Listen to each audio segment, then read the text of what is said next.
On our segment today, I want to update you on my WC53 Dodge Carryall. It's a 1942. You guys have seen other segments on it.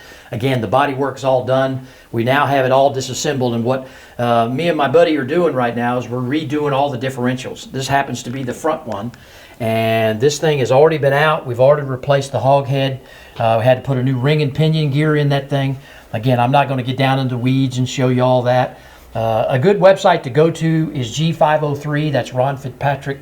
Just log on there, and if you've got a military vehicle, a Jeep, an MB, a GPW, you got a Humvee, or you got a Dodge Power Wagon vehicle of any type, or anything, probably military, you'll be able to find it. Again, G503.com, and you can find out exactly what it is that you have, and somebody's probably already had it and already fixed it. But with specifics, this is not a small undertaking here, and so replacing all of this, all the brake lines, all the bearings, I mean the knuckle bearings up front, the ring and pinion, all that stuff has got to be replaced. We took the springs off.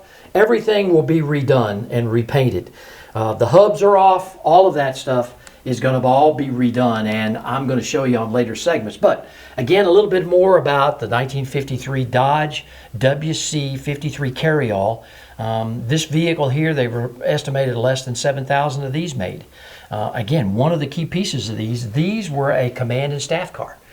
Not many of these made it overseas, because when they did, and the few that were over there, the Germans and the enemy over there figured out that somebody of importance was riding in them, and they began to bomb them. So a lot of them did not leave the United States. Some did, some didn't. There are some still in Europe, but again, there's estimated to be maybe less than 500 of these existing today, and not only in the United States, but in Europe as well.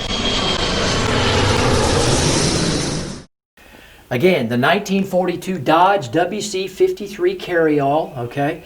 I'm going to continue to update you on that. Once we get this put back in, then we're going to move to the rear, and I've got a brand new engine, and you can probably see some of the parts that are all back here. There's probably $20,000 worth of parts that are going to go back in this, okay? Some of you all thinking, oh my gosh, that's just a lot of parts. Yeah, it is, okay? And the guys out at Dodge Power Wagon, Jens Butler and all the guys, bought a lot of stuff from them.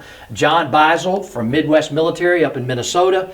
And there's just a whole host of guys that I recommend that if you have one of these vehicles, they've probably got a part. New, old, stock, or a reproduction, check them out. And you can go to militarycollectorstv.com, or you can check them out on our Facebook page.